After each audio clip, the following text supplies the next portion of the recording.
Apa yang dapat kami balas Tuhan? Apa yang dapat kami lakukan kepadamu Tuhan? Kalau sampai hari ini Engkau masih berikan kami kehidupan, kalau sampai hari ini kami boleh ada sebagaimana kami ada ya Tuhan, pasti bukan karena kebaikan kami, bukan karena kekuatan kami, bukan karena kehebatan kami, bukan karena kepintaran kami Tuhan, tapi itu sepenuhnya adalah keputusan Tuhan.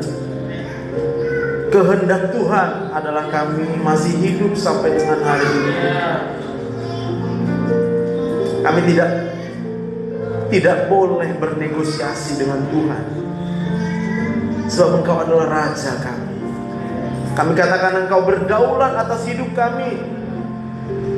Itu artinya segala sesuatu yang ada di dalam kehidupan setiap kami, itu adalah kedaulatan-Mu Tuhan. Apa yang dapat kami lakukan hanyalah kami menerima.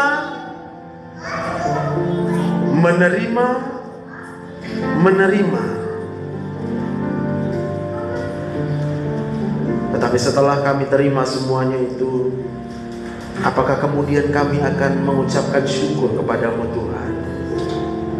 Terima kasih Tuhan. Terima kasih Tuhan. Dan saat ini Tuhan kami rindu sekali lagi menerima apa yang menjadi isi hati Tuhan bagi kami. Kiranya Engkau Bapa berbicara bagi kami, berbicara melalui hamba-Mu. Biar bukan perkataan manusia, tapi biar Engkau yang menanamkan pesan-pesan-Mu melalui hamba-Mu. Tapi hamba juga berdoa ada Roh Kudus. Kami mau, kami rela, kami siap dipenuhi oleh Roh Kudus, sehingga Roh Kudus akan mengajar kami, memimpin kami kepada setiap kebenaran-Mu. Ini doa kami Tuhan, dalam nama Tuhan Yesus. Semua kita yang siap mendengarkan firman Tuhan, sama kita katakan amin. Amin. Kita berikan tepuk tangan. Haleluya. Mari silakan duduk Bapak Ibu yang dikasihi Tuhan. Haleluya. Haleluya. Shalom. Masih hidup? Aduh, kenapa masih hidup? Iya kan? Kenapa masih hidup? Kalau ditanya apa kabar, kita udah refleks. Apalagi kita yang di GBI ya kan, luar biasa. Rasanya kalau kacau luar biasa, gak sah gitu. Tapi sejujur-jujurnya, saya takut. Saya bahkan, aduh jangan sampai kita bohongin Tuhan gitu. Kita bilang kita luar biasa, tapi sebenarnya jauh di dalam hati kita menyimpan banyak hal yang gak bisa kita terima. Kita pengen banyak hal yang kemudian berubah menjadi seperti yang kita harapkan. Kita ingin keuangan kita lebih baik. Kita ingin kesehatan kita lebih baik. Kita ingin suami kita lebih baik. Kita ingin istri kita lebih baik. Kita ingin anak-anak kita lebih baik. Kita ingin rumah kita lebih baik. Sampai kita nggak sadar, kok banyak kali inginnya. Mau ini, mau itu, mau ini, mau itu.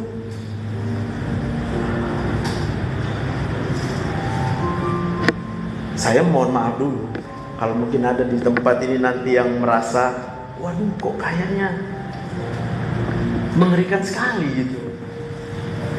Ya, tapi ini berkaitan dengan apa yang mau saya sharingkan sore malam ini. Dan saya berdoa kiranya ini jadi rema. Tapi bukan hanya rema, ini menjadi firman yang kemudian firman yang hidup. Firman yang menjadi daging kita, yang kita bawa dalam kehidupan kita hari demi hari. Sehingga dimanapun kita berada, kita menjadi seorang pribadi yang memberikan dampak luar biasa kepada siapapun yang kita temui. Yang mau katakan amin. Oke. Boleh ditampilkan slide-nya. Amsal 17 ayat 22. Hati yang gembira adalah obat yang manjur. Mungkin sebagian akan berkata, iyalah memang tugasnya Dr. Joseph ya ketemu orang sakit ya. Tapi saya mau katakan, sebelum sakit pun kita, ini adalah obat untuk segala sesuatu. Saya teringat kepada satu ibu yang kemudian dia datang berobat dengan tekanan darah sampai 207/133. Denyut jantungnya sampai 130-an. Saya yang lihat, saya yang takut. Ini nanti ibu ini di depanku pula ini dipanggil Tuhan. Lalu kemudian saya ajak dia ngobrol gitu ya. Dan sampai kepada satu kesimpulan, apa yang membuat dia sangat stres adalah keadaan daripada anak-anaknya. Di mana anak-anaknya itu kalau pulang sekolah, tasnya dilempar kemana-mana. Dan dia bilang, saya benci sekali lihat anak-anak gak bisa rapi. Lalu saya tertawa. Kok ketawa? Lucu, saya bilang gitu. Lah kok lucu? Saya bilang gini, mau berapa jenis obat pun yang saya berikan sama ibu, ini gak akan bisa berhasil menurunkan tekanan darahnya kalau udah segini. Sebab ini udah di luar dari batas-batas hitungan secara medis. Jadi ibu perlu satu lagi. Ibu harus gembira. Kayak mana aku gembira? Tiap hari aku berpikir. Ya itulah makanya ibu datang sama aku berobat. Tugasku adalah menemukan kembali kegembiraan yang mungkin sudah lama hilang dari hidup ibu, sampai karena kegembiraan itu adalah obat, ibu hidup berhari-hari tanpa obat, saya bilang. Itu ya. Nah, sebelum saya lanjutkan ceritanya itu, kita harus mengerti dan paham bahwa di dalam tubuh kita ini pemberian Tuhan yang luar biasa. Tubuh kita ini diciptakan Tuhan sebenarnya didesain untuk bisa hidup gitu. Nggak mungkin Tuhan menciptakan manusia untuk mati. Mungkin gak? Bodoh banget ya. Masa Tuhan kasih kita hidup, Dia ciptakan kita tapi untuk mati. Dia ciptakan manusia untuk bisa hidup. Dan salah satu yang diperlukan supaya manusia itu bisa hidup adalah dia harus punya sistem pertahanan tubuh. Dan sistem pertahanan tubuh itu akan bekerja dengan baik ini ketika seseorang berada di dalam keadaan gembira. Kapan? Ya selama hidup. Maka coba kita renungkan sebentar. Kalau Tuhan kasih kita 24 jam dalam satu hari, maka dalam 24 jam sehari itu, kalau mau sehat ya, wajib tidurnya minimal 8 jam. Karena yang pertama, dalam keadaan 8 jam manusia nggak bisa mikir apapun. Karena kalau manusia disuruh mikir, pasti yang dia pikirkan hal-hal yang menyusahkan buat dia. Nggak ada manusia mau memikirkan lama-lama hal yang menyenangkan. Pasti akan kemudian digeser oleh hal-hal yang membuat dia susah. Dan apa yang membuat dia susah adalah hal-hal yang tadi saya katakan. Maunya istri jadi begini, maunya suami jadi begini, maunya keadaan ekonomi jadi lebih baik, maunya, semuanya maunya yang kita pikirkan. Dan itu berpotensi untuk kemudian membuat kita kehilangan kegembiraan. Maka kalau ditanya, dari tadi pagi kita bangun sampai dengan sekarang, berapa detik kita berada di dalam keadaan gembira? Selama itu pula lah tubuh kita sedang menerima obat untuk mencegah kita, kalau belum sakit, mencegah kita jangan jadi sakit. Lalu kalau sedang sakit, membuat tubuhnya bisa sembuh, self healing. Sampai situ bisa ngerti ya?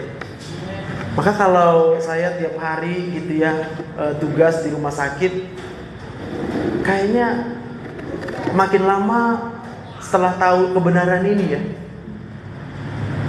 bisa tambah mudah kurasa hidupnya. Sebab yang kulakukan adalah melihat kesusahan orang, aku berusaha untuk mendalami kesusahannya, lalu aku menolong dia menemukan kembali kegembiraannya. Maka kembali ke cerita ibu tadi. Ya, habis baterai ya? Iya, habis baterai Pak.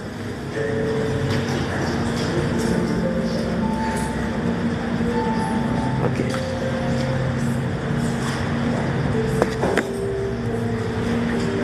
Lalu aku katakan gini, Bu, Ibu senang melakukan yang membuat Ibu jadi senang atau yang membuat Ibu jadi susah?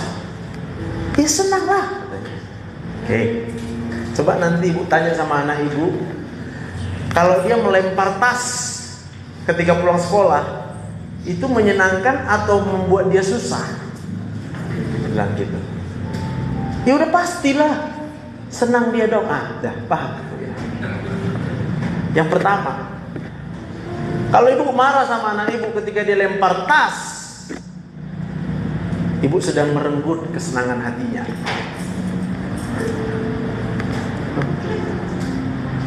Yang kedua, waktu Ibu marah, tensi Ibu tambah tinggi. Jadi gimana? Saya udah nasihati. Manusia sekarang sebenarnya bukan gak mau dinasehati, cuma kita itu udah terlalu sering taunya cuma ngomong. Kita nggak bisa bantuin orang untuk bisa menjadi bahagia. Jadi kayak mana caranya? Oke, mulai besok Bu, kalau dia datang, langsung Ibu bilang, halo, puji Tuhan, kamu masih hidup ya. Bilang gitu sama dia, itu yang pertama. Minimal dia tahu bahwa ketika dia datang, ibunya bisa gembira. Coba bandingkan dengan sebelumnya. Ketika dia datang, dia tahu ibunya pasti sedang marah.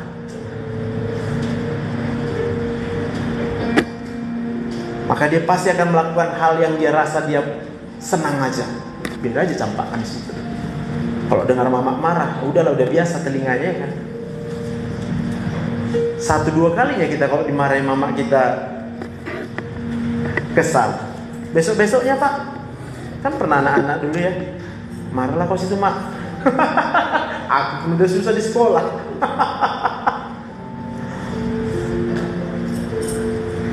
Ibu besok kalau dia campakkan tasnya, ibu ambil tasnya, lalu ibu dengan gembira, aduh ini tasnya bagus nih, dikasih Tuhan ini, bawa Bu ke tempat yang rapi. Ih, senang kali nih kalau tas ini di sini ya. Kamu senang nggak? Tanya dia, senang nggak dia tasnya di tempat yang rapi? Mungkin satu kali Ibu tanya, dia bilang biasa aja. Nah, tapi dilakukan berulang-ulang. Kamu senang nggak? Ibunya senang nih. Ketika ibunya merasa senang, maka si anak mulai bisa merasakan kegembiraan, kebahagiaan daripada ibunya. Dia paham, kalau dia punya ibu yang gembira, siapapun orang pasti akan senang dekat dengan orang yang gembira. Katakan amin. Suami juga gitu Bu, senang dekat istri yang gembira. Siapa ketawa? Sama, istri juga senang dekat suami yang gembira. Apa yang mau saya katakan di sini adalah satu-satunya jalan, satu-satunya rahasia supaya kita bisa punya obat yang manjur kalau belum sakit, ini gembira lah tiap hari. Amin. Lalu gembira ini hanya bisa kita alami ketika kita hidup sebagai orang yang bersyukur. Tadi saya katakan, kalau hidup ini kita cuma bisa nerima sebenarnya. Apa yang Tuhan kasih kita cuma bisa terima.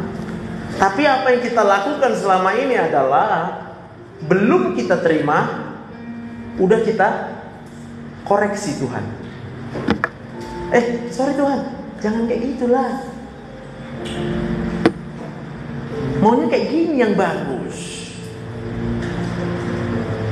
Lagu tadi bagus tuh Bang. Apa yang tak pernah dilihat mata, gak pernah dipikirkan loh. Tapi dulu kalau saya nyanyi lagu itu, ku proyeksikan itu dengan hal yang menyenangkan untukku. Ku paksa Tuhan, ya udah gak apa-apa Tuhan, gak sesuai pun dengan pikiranku, yang penting aku senang. Padahal manusia itu didesain hanya untuk menerima saja, menerima saja.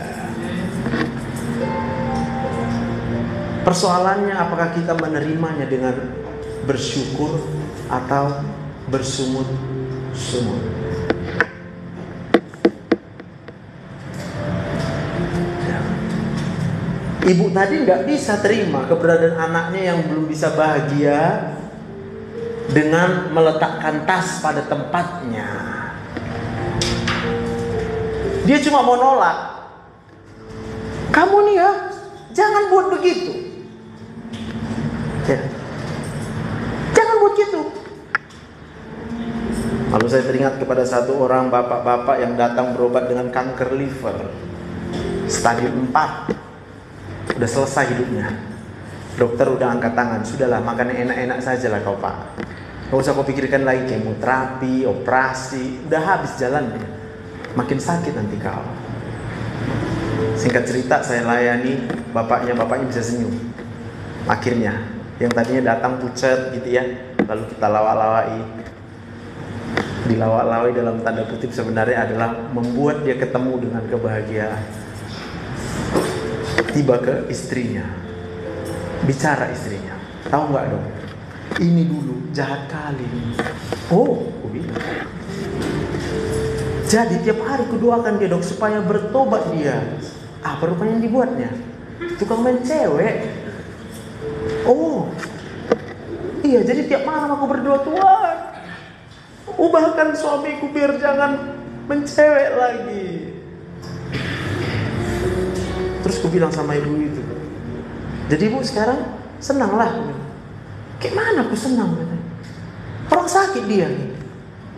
Loh, kan dijawab Tuhan doa ibu.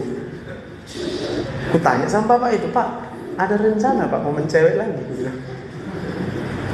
Bapak tadi ketawa, yang memang udah mikir sakit, dia ketawa setengah mati.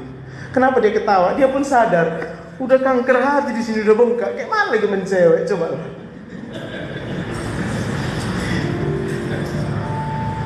Lalu kau ibu sekarang sedih. Apa maumu? Dulu kau doakan dia supaya bertobat dan tidak mencewek lagi.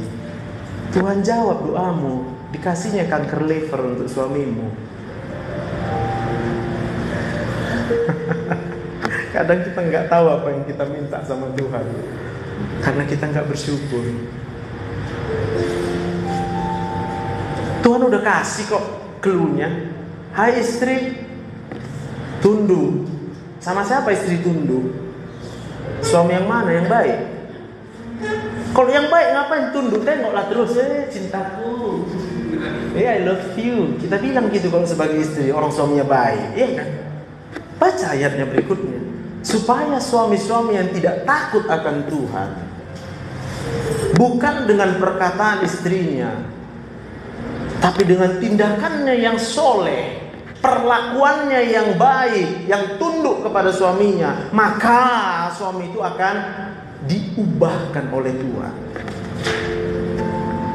Kalaulah dari awal ibu dulu ya, ibu tahu suami ibu suka mencewek, harusnya ibu cari tahu cewek kayak mana rupanya yang disukai bapak. Iya. Karena ada yang WA saya juga, dok saya stres sekali dok, kenapa? Suamiku tiba-tiba gaya doli-doli gitu. Jadi aku bilang, buatlah gaya ibu, boru-boru. Aku bilang, doli-doli pasti suka boru-boru muda kan gitu kan. Tapi dia stres katanya. Ngapain ibu stres? Aku bilang, bersyukur aja ibu masih hidup. Aku bilang, bersyukur ibu masih hidup. Tuhan masih kasih kesempatan. Lakukan apa yang difirmankannya, Tuhan akan lakukan bagiannya. Jangan kita suruh Tuhan melakukan apa yang kita mau. Maunya yang enak aja menurut kita. Tiba-tiba berubah, suami jadi ganteng.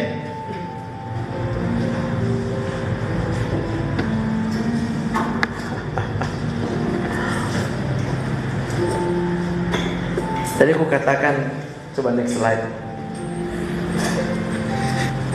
Bagaimana mungkin saya dapat bergembira ketika kita situasinya tidak seperti yang kita harapkan? Next slide. Cuma dengan dan ini pun Tuhan yang perintahkan. Mengucap syukurlah dalam segala hal, sebab itulah yang dikehendaki Allah di dalam Kristus Yesus. Nah cuma masalahnya ini ya, ini sih karena kita sedang di gereja, kita orang-orang yang udah lama kenal Tuhan, kita jago banget lah kalau bilang syukur sama Tuhan. Percayalah sama aku, mulai dari SD, TK kita diajari berdoa, rumusnya udah pas kok. Kamu ya kalau berdoa nanti ya, kamu memuji Tuhan dulu. Siap kamu puji Tuhan, ucapkan syukur. Siap ucapkan syukur, lalu bilang apa yang kamu mau. Maka orang sakit minta sembuh. Orang lagi nggak ada uang minta, masa sih? Iya. Orang lagi disakiti hatinya minta orang yang menyakitinya itu berubah supaya jadi baik. Oke, kita lihat next slide. Bersyukur artinya merasa cukup. Apa? Cukup. Nah, di sini yang aku bilang, seringkali kita bohongin Tuhan. Kita bilang terima kasih Tuhan, terima kasih, terima kasih. Lalu kita minta. Pertanyaannya apa yang kita minta? Karena tidak bersyukur artinya memohon, meminta, mengharapkan, mengimani bahkan. Tuhan memberikan yang kita harapkan, yang kita mau. Kenapa? Apa yang kita mau? Yang kita rasa masih ya. Sampai situ bisa paham maksudnya? Nggak apa-apa. Poinnya adalah bagaimana kita pulang nanti dari tempat ini, kita bisa berubah jadi orang yang gembira terus. Katakan amin. Karena saya juga kemarin ketemu masih saudara saya gitu. Dia cuma bisa tergeletak di tempat tidur. Ya kalau saya sih karena sama saudara agak sungkan. Nggak kayak gini ya jago kali aku bisa ngomong. Tapi kalau sama saudara aku pun udahlah Tuhan, aku tunggu kau aja lah, waktu Tuhan aja lah itu kan.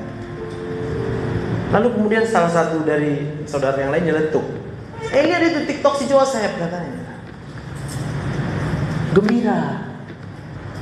Aku diam aja karena tahu aku respon pertama orang yang sakit disuruh gembira. Kayak mana aku mau gembira katanya, dimarahi kita dimarahi.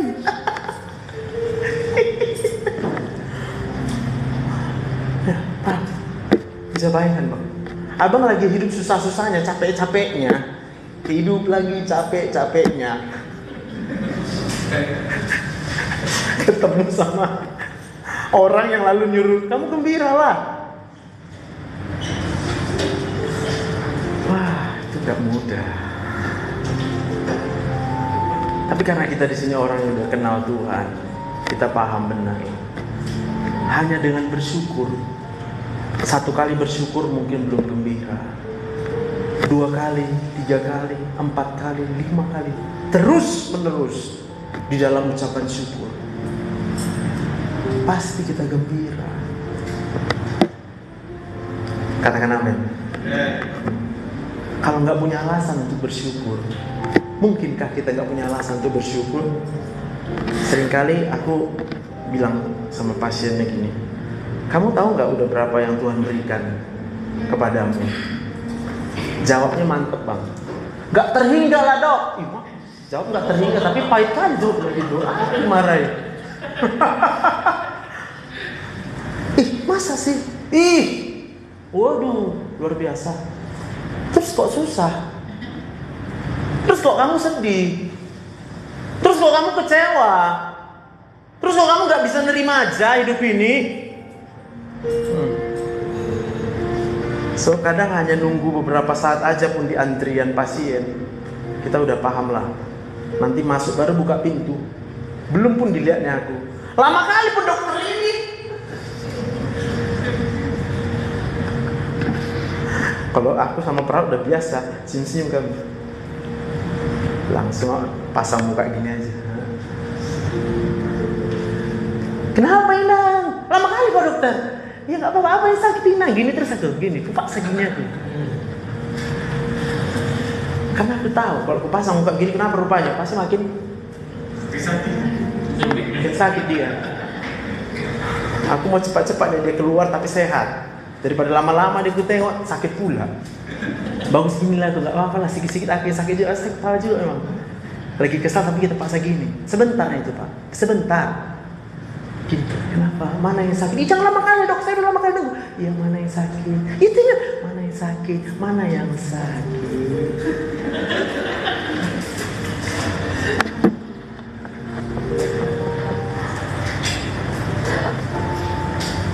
Kusuruh dia hitung dulu berapa udah kau terima dari Tuhan, sehingga kau datang ke sini dengan muka yang susah, sedih. Kok kayak Tuhan gak adil samamu?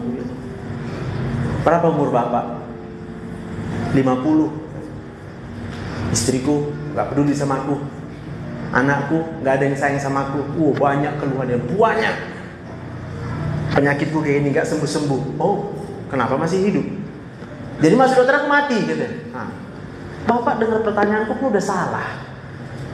Aku tanya kenapa bapak masih hidup, tapi yang bapak dengar aku bilang bapak mau mati. Apa urusanku bapak mau mati mau hidup, gak ada untungnya sama aku bilang. Tenang dulu kalau situ Pak, biar ku hitungkan sama Bapak. Berapa yang sudah diberikan Tuhan sama Bapak. Jadi saya senang menghitung dengan oksigen. 1 liter oksigen paling murah di rumah sakit 32 perak 1 liter. Oke. Kalau kita beli yang ketengan, itu bisa mahal sekali. 1 liter bisa hampir 500 ke 600 perak, 20 kali lipat harganya. Tapi karena rumah sakit kasihan, bapaknya udah cengap-cengap, masa kita kasih mahal lagi atau oksigen, udahlah kita diskon lah 32 perak. Oke. Di diskon 32 perak. Sekarang aku ambil harga paling murah aja lah Pak, 32 perak Pak.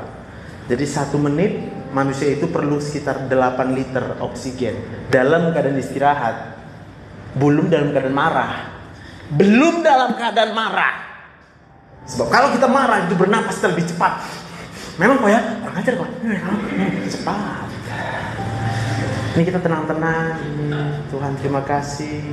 32. Cuma 8 liter 1 menit. Jadi ku hitung 8 liter 1 menit dikali dengan 32 perak, 256 perak per menit. Jadi Bapak ini diam-diam gitu Pak ya, nggak usah apa-ngapain Bapak, diam aja gitu, sambil bersungut-sungut kau Pak, biar makin tahu diri kau Pak. Sambil sedih kau situ, sambil sedih kau Pak, sambil sedih kau. 256 rupiah dikasih Tuhan sama 1 menit. Bapak udah nunggu di sana berapa lama?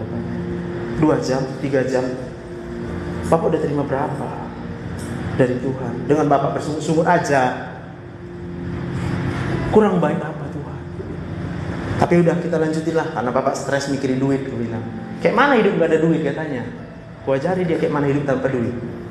256 ya, 1 menit ya, dikalikan dengan umurnya 50 tahun kali 365 hari dikali 24 jam dikali 60 menit 6,7 miliar. Bapak merasa nggak udah dikasih Tuhan 6,7 miliar? Padahal Bapak nggak pernah nyari apapun. Kerja Bapak bersungut-sungut aja situ, prepet. Terus hanya mau senyumin sama semua orang. Merasa Bapak yang paling sial dalam hidup ini Pak. Dia bilang gitu. Tobat lah Pak. Itu kita nggak makan. Aku tanya sama dia, Bapak 1 hari udah berapa hari pernah nggak makan rupanya? Ya belum pernah juga. Lah, jadi selama 50 tahun ini Bapak belum pernah 1 hari pun nggak makan Pak. Hebat ya Bapak ya. Berapa sih perlunya? 50.000 cukup nggak Pak? 3 kali sehari makan Bapak itu, yang sambil bersungut-sungut gitu. Ya oke lah, 50.000. Kasih hitung lagi dia. Jadi rata-rata umur 50 tahun, kalau dengan oksigen plus makan, itu kira-kira pungu Mas Ude 7,5 miliar.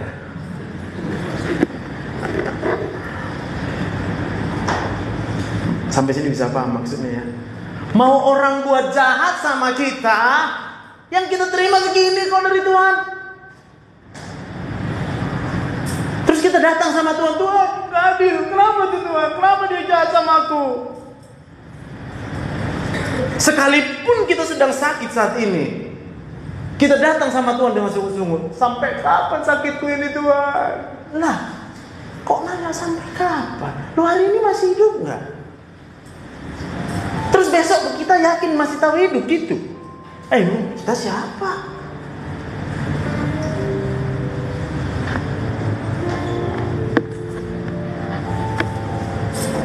Dan yang mau saya katakan begini, ini masih versi hidup di dunia Pak. Hidup di mana? Ingat gak? Hidup di surga ada. Oh haleluya. Berapa tuh ayatnya itu? Darah Yesus. Di gereja kita jago nyembah Tuhan. Oh haleluya. Tapi ketika disakiti orang hati kita balas dia dengan yang jahat. Gak tahu kita begitu mahalnya kehidupan yang Tuhan sudah berikan buat kita. Hanya karena ada orang yang jahat, kita memutuskan untuk kecewa, marah, pahit. Dan orang yang pahit gak bisa gembira. Jangan salahkan Tuhan. Pada waktu umur sekian, tiba-tiba didiagnosis sama dokter kanker. Karena di tubuh kita ini sudah ada tumor suppressor gen namanya. Gen penekan sel tumor. Jadi tiap hari Bu, waktu ibu tertawa, satu sel tumor ditewaskan. Katakan amin. Setiap ibu disakiti sama suami dan ibu satu sel tumor ditewaskan. Tapi waktu ibu disakiti suami, ibu balas dia, apa kau? Boom. Tumbuh satu sel tumor. Tumbuh satu sel tumor. Itu masih bicara tumor. Sistem pertahanan tubuh kita ada lagi untuk mengatasi dari bakteri, virus, jamur, dan parasit-parasit. Itu semua mengalir di darah kita. Sistem pertahanan tubuh ini.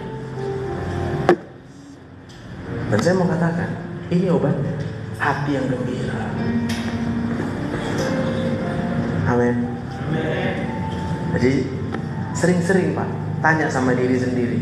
Kalau saya sering kutanya diriku, apa? Statusmu apa? Susah kan? Ngomong ke cermin, susah kau. Gak tahu diri kau. Sama aku loh, makanya aku cermin ke Bapak. Gak tahu diri kau. Udah dikasih Tuhan kau hidup sampai sekarang kan? Hitung dulu, hitung. Jangan kalau disuruh hitung, banyaklah berkat Tuhan, gak terhitung. Maka aku bilang, Pak, kau bukan gak terhitung, kau gak mau hitung. Kita semua gak mau hitung aja berkat Tuhan yang sudah Tuhan berikan dengan cuma-cuma dalam hidup kita. Paham maksudku? Orang sakit, tahu gak apa yang terus-terus keluar dari mulutnya dan pikirannya? Rasa sakit. Sakit ini, sakit ini, sakit ini, sakit ini, sakit ini. Katakanlah setiap detik dia bisa mengungkapkan satu rasa sakit. Setiap detik. Padahal setiap detik itu siapa yang kasih? Tuhan. Tuhan kasih dia hidup. Dia cuma mengeluh. Sakit. Sakit. Maka kalau sama pasien, kalau udah berulang 2-3 kali dia berobat, udah hafal aku Pak apa yang kau bilang. Sakit kan kepalamu kan, makanya kau datang susah. Iya lah Dok, sakit kan di sini kau, malah kau datang kan. Iya lah Dok, sakit perutmu kan. Iya lah Dok, udahlah gak usah kau bilang lagi kau sakit-sakit aja. Yang kau pikirnya aku nggak ingat, aku bilang. Ada namanya rekam medis, aku bilang rekam medis. Di sini ada. Satu-satunya nggak kecatat di sini cuma masalahmu dengan istrimu, aku bilang. Nanti lucu aja orang, ini rekam medis dokter Joseph ini aneh-aneh aja ini. Istri buat sakit hati, anak buat kesal, aneh-aneh aja. Tapi awal-awal aku tulis juga loh Pak. Awal-awal aku tulis. Dan memang waktu aku baca, nanti kalau datang dia berulang tahun, bulan berikutnya aku baca satu, ketawa sendiri aku. Tapi kalau sekarang udah bisa kuingat nih. Oh ini wajah-wajah yang dijolimi sama suami. Ini wajah-wajah ibu-ibu yang anaknya belum menikah sampai sekarang, stres dia karena anaknya belum nikah. Seakan-akan kalau kita punya anak wajib, iya kan Pak? Apa gitu Pak? Tobat Pak ya. Anakku boleh nggak nikah? Bukan anakku, itu anak Tuhan. Tuhan yang tahu. Apalagi zaman sekarang, begitu banyaknya masalah di dalam rumah tangga.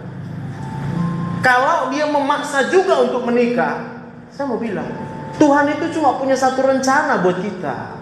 Rencananya mendatangkan damai sejahtera. Tapi untuk terjadinya damai sejahtera itu nanti ketika kita memaksakan sesuatu yang belum menurut rencananya Tuhan, nanti harga yang harus dibayar terlalu mahal.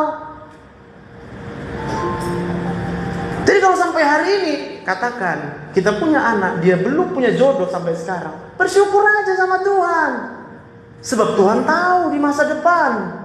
Sampai hari ini ku tengok-tengok dari atas, kata Tuhan, belum ada yang cocok untuk kau lah anakku. Sabarlah kau di situ ya. Tapi tiap hari, Tuhan, mana jodohku? Mamanya pun aku berdoa, dalam nama Yesus, ada jodohmu, ada jodohmu. Paham? Tuhan dari atas bingung, kok maksa banget ya? Kenapa kita harus memaksakan apa yang menurut kita? Bukankah itu artinya kita tidak bersyukur? Lihat anak, rasanya kurang karena dia belum punya jodoh. Dibawa lagi ayatnya, kan ada tertulis dong, tidak baik kalau manusia itu seorang diri. Tidak baik, tidak baik. Kau baca dulu, itu manusia pertama, sendiri memang dia di dunia ini. Kau sendiri rupanya, kau sendiri ya. Ada berapa miliar manusia sekarang, kok kau bilang kau sendiri? Paham gak? Itu kan si Adam. Memang satu-satunya manusia dia yang gak baik lah, kata Tuhan. Asal kasih Adam ini, gak ada yang sama kayak dia. Nah kalau sekarang aku ada, kamu ada. Yang belum punya jodoh angkat tangan. Serius.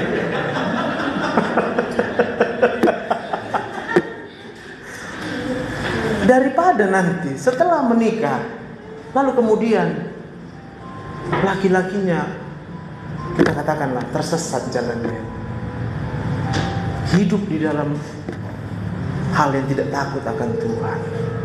Lalu nanti kau datang nangis, kecewa. Nanti ibunya enak tuh bilang, tapi kan aku memikirkan kebahagiaan anakku. Kok kau yang tahu kebahagiaan anakmu? Kau Tuhan, aku bilang. Paham gak? Orang tua, saya gak pernah, gak sanggup aku memikirkan kebahagiaan anakku. Siapa pula aku. Entah besok hidup atau enggak pun aku tak tahu. Terus kupikirkan kebahagiaan anakku. Dan yang tahu masa depan siapa, Pak? Tuhan kan? Ya terima aja. Apa yang Tuhan kasih hari demi hari, bukan hari demi hari, detik demi detik. Kita terima aja. Pergi sana, pergi. Jangan dalam pikiran, aku mau ini, aku mau ini, aku belum punya ini, aku mau ini, aku belum punya ini. Amin. Nanti udah menikah pun kurang gitu. Nangis juga itu nanti datang hilang itu. Kenapa kok nangis lagi Nan? Cecenya udah 5 tahun lah dia berobat kemarin, udah sembuh kan? Kan udah menikah anaknya ini. Nangis juga dia bang. Kenapa kok nangis lagi? Belum ada cucunya. Oh alah. Pusing gak bang? Betapa kita manusia tidak Dan saya mau katakan lagi, setiap dia nangis, satu sel kanker hidup. Kuman masuk, tumbuh. Harusnya ketika kita gembira, masuk kuman, disikat sama sistem pertahanan tubuh. Lalu besok-besok sakit, nyalakan Tuhan. Udah nyalakan Tuhan, minta sembuh. Amin. Nanti kita ketemu sama saudara yang sakit. Kalau dia minta didoakan, sering juga sama aku kayak gitu. Doakan aku dok supaya sembuh. Maksudmu? Bisa aku perintah Tuhan? Ya urusan Tuhan samamu. Kau berdoa aja sendiri. Tapi kalau kau minta aku doakan supaya kau mengerti apa maksud Tuhan, mari sini kita berdoa. Duduk dulu kita. Duduk. Ku bawalah cerita. Seperti tadi lah ketemu. Udah paham? Yang membuat sakit ini dirimu. Karena kau jalani detik demi detik yang Tuhan kasih, kau bersungut-sungut. Semua kurang, semua kurang, semua kurang. Ingat, bangsa Israel di padang gurun kan gak boleh masuk ke tanah perjanjian. Kenapa? Cuma karena sungut-sungut. Sungut-sungutnya pun hal yang wajar lah. Iya. Kalau udah jam-jam 3 sore kan udah mau habis kesabaranku kan. Jangan kau berpikir Inang. Dengan senyumnya aku bilang gini. Tahu apa dia bilangnya? Karena gak taunya dok yang merasakan. Oh my God. Dalam hatiku, kalau aku yang merasakan, ngapain juga aku disini nolongin kau bu? Dalam hati. Tapi ku redam, bertobat ku dosa gitu dalam hatiku. Tenang kau di situ. Tenang. Paham maksudku? Karena enggak aku yang rasakan katanya. Lah dia datang untuk ditolong, tapi orang yang tempat dia minta tolong disebut dia karena enggak kau yang rasakan. Saya ketawa aja. Maka dari jam 10 pagi sampai jam 6 sore kerjaku ketawa aja. Nanti ada yang nanya, kok bisa kilat kali mukamu dok? Pakai apa kau? Sabun tuh nggak pernah nempel di sini. Gue bilang sabun, pakai air aja begini. Istriku merepet, nah ini aku beli sabun sama kau itu. Gue bilang, nggak perlu aku sabun muka. Ya kan berminyak. Ini dari mana rupa minyaknya itu? Gue bilang, dari oli motorku itu kan enggak. Gue bilang, di situ ada sel sebum. Gue bilang, sel yang memang kelenjar keringat, tapi ada juga lemaknya. Itu dia, aku bilang. Itu tujuannya apa? Itu untuk membunuh kuman-kuman yang ada di mukaku ini, aku bilang. Ya kalau kamu memang rajin mau ke salon, ya silakan saja, nggak kelarang ya. Jadilah padamu sesuai. Ngapain kita berantem? Aku bilang, ya kalau aku nggak mau pakai, ngapain kau sini? Saya orang gitu aja. Pokoknya semua jangan mau kita jadi marah. Hindari. Paling jago lagi bukan hindari, ubah. Wah, itu keren tuh. Kalau menghindar marah gampang, ya. Tapi mengubah kemarahan menjadi sesuatu yang bisa membuat kita sukacita, itu berkat Tuhan luar biasa. Tepuk tangan untuk Tuhan. Amin. Dan nanti pulang praktek ini langsung praktek. Hitung dulu berkat Tuhan, itu yang pertama. Bersyukur. Aduh Tuhan makasih, tiap detik aduh Tuhan. Ini benar. Saya kalau bangun pagi-pagi jam 5 kurang 5 bisa nangis-nangis sendiri aku. Nggak ngapa-ngapain. Cuma yang aduh Tuhan kok ngeri kali kau Tuhan, baik kali kau sama aku ya Tuhan. Tidur aku tadi malam, masih hidup aku. Kalau ku bayangkan kita kemudian melewati hari demi hari, bukan sedikit mara bahaya yang mengancam kita, tapi Tuhan kasih selamat. Covid, semua pada takut dengan Covid. Saya mau bilang saya nggak takut dengan Covid. Saya takut Tuhan. Orang yang takut sama aku. Kau semalam baru kontak kau sama pasien itu. Jadi mau diapain? Kau bilang, swab dulu kau swab kau. Udah gila kau bilang. Aku sehat-sehat kau suruh swab. Udah, jangan kau gila bilang lah. Ya tapi kan kami takut kau. Nah, minta surat cuti, gue bilang. Biar kita kan cuti. Lebih bagus aku cuti 2 minggu, statusku fine-fine saja. Daripada cuti, tapi diisolasi. Sama kau itu, gue bilang. Aku sehat-sehat kayak gini. Kayak mana? Paham, Bu? Dan saya benar-benar memahami lah. Pada waktu itu Tuhan ingatkan saya. Hati yang gembira, obat yang manjur. Jadi yang aku buat selama Covid itu happy terus aku sama anakku. Pulang aku cepat, gak ada pasien, senang aku. Haleluya, gak ada pasien. Bilang ayo main bola kita, main bola kami tiap sore. Amin. Tuhan ingatkan, gembira. Karena kalau gembira itu Tuhan lihat dari atas betapa kita bersyukurnya atas hidup ini. Tapi kalau kita rasa kurang terus, saya mau bilang, nggak usah pun Tuhan buat apa-apa, kita buat sendiri diri kita sakit. Ya, ada orang yang bilang gitu, ini kehendak Tuhan ini sakit. Bukan kehendak Tuhan sakitnya. Kehendak Tuhan itu cuma satu, damai sejahtera. Kehendak Tuhan adalah ketika kita mengalami apapun dalam hidup kita, gembira. Disakiti, bersuka cita. Disakiti, ampuni. Itu kehendak Tuhan. Ya, kita yang mungkin melayani ya, kita juga harus hati-hati ngasih penghiburan sama orang. Udah, kamu sabar ya, ini sudah kehendak Tuhan. Waduh. Jadi Tuhan punya banyak kehendak. Sementara kita tahu rancangan-rancangan yang ada pada aku adalah rancangan damai sejahtera. Nggak ada rancangan kecelakaan. Kita yang buat diri kita celaka. Amen. Hari ini kalau kita berdoa sama Tuhan, bersyukur aja udah cukup. Jangan doakan banyak kali, bercabang-cabang. mau ini, mau itu. Ada loh yang bilang, tapi kan ada tertulis, mintalah. Baca ayat di bawahnya, saya katakan. Ayat di bawahnya, apakah Tuhan tidak akan memberikan apa yang baik menurut Tuhan? Agathos. Bukan yang kita rasa kurang. Kalau aku minta rezeki, kan berarti karena aku rasa paham? Kurang apa? Umur 50 udah dapat 8,5 miliar. Gak terbayang apa itu. Lalu ketika sekarang uang kita diambil orang, sedih kita. Yang diambil berapa? Paling 30 juta. Udah mau nangis kita.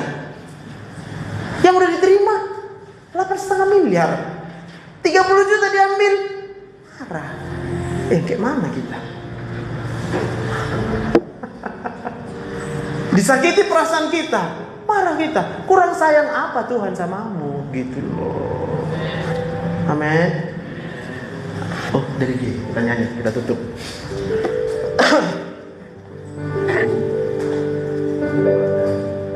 Ku ada sebagaimana ku ada, berdiri menghadap tatamu Bapa. Semua karena anugerah-Mu yang telah selamatkanku. Ku hidup dalam segala kelimpahan, ku layak untuk melayani Tuhan. Semua karena anugerah-Mu tercurah bagiku. Mari bangkit berdiri, katakan besar anugerah-Mu, berlimpah kasih-Mu, semakin hari semakin bertambah besar anugerah. Katakan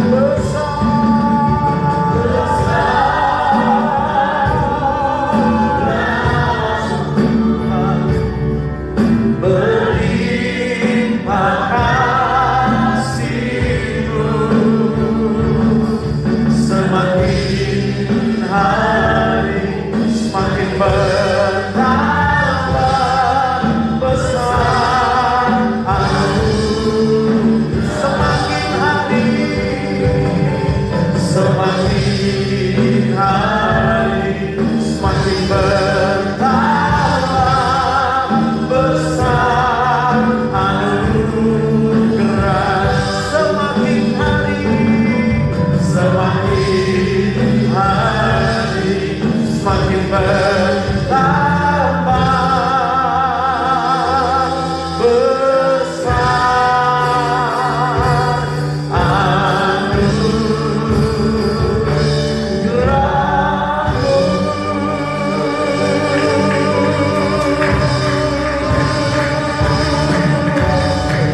Mari berikan tepuk tangan bagi Tuhan. Haleluya, haleluya.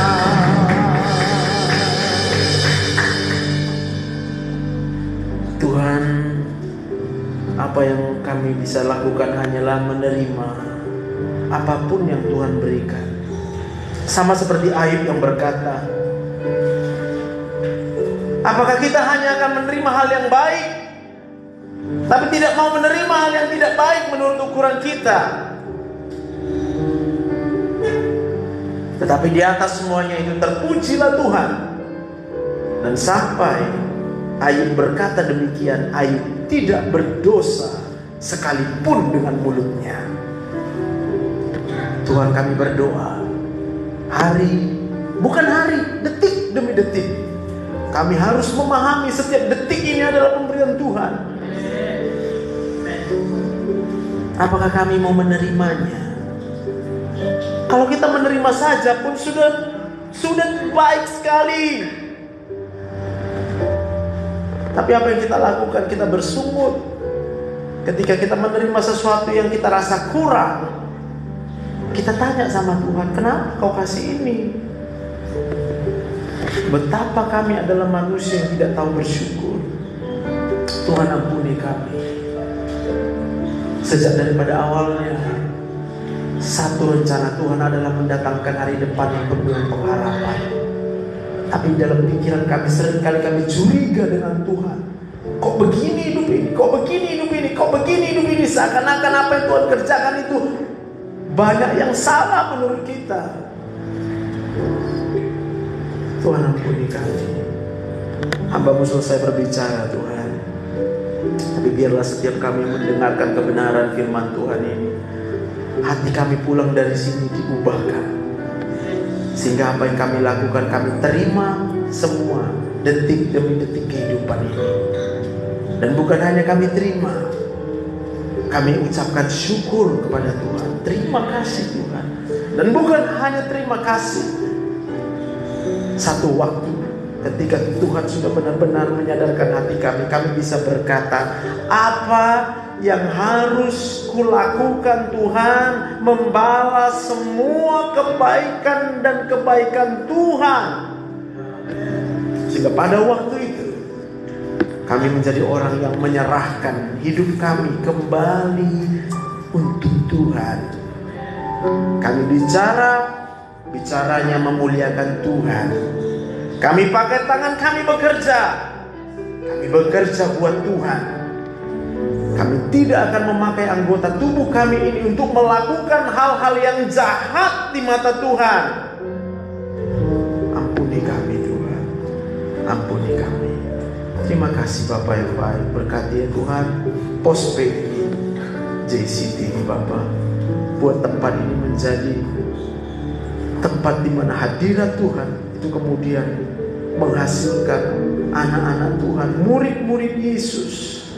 Sehingga ketika keluar dari tempat ini, hidup kami itu menjadi sama serupa seperti Yesus hidup. Terima kasih Tuhan. Ini doa kami di dalam nama Tuhan Yesus. Semua kita yang telah diberkati Tuhan, sama-sama kita katakan amin.